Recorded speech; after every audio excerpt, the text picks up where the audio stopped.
వస్త్రం మేం సాబ్.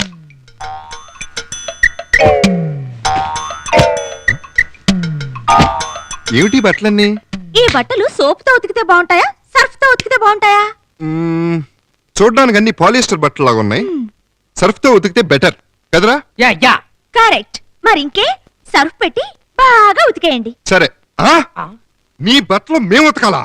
ఇన్ని బట్టలు ఉతికే ఓపిక ఉంటే ఎప్పుడో లాండ్రీ షాపే ఓపెన్ చేసేవాళ్ళు. ఒక పని చేయి, ఒక అగ్గిపుల్ల గీసి ఆ బట్టల మీద పడాయి. ఉతికే బాధ మాకు దొరుకుతుంది, కట్టుకునే బాధ నీకు దొరుకుతుంది.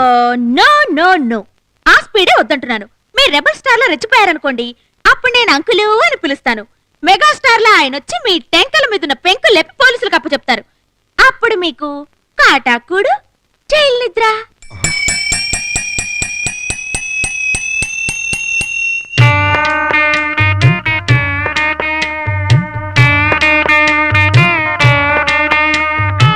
అంకులు! ఏంటమ్మా మళ్ళీ ఏవైనా ట్రబుల్ ఇచ్చారా మూర్ఖులు?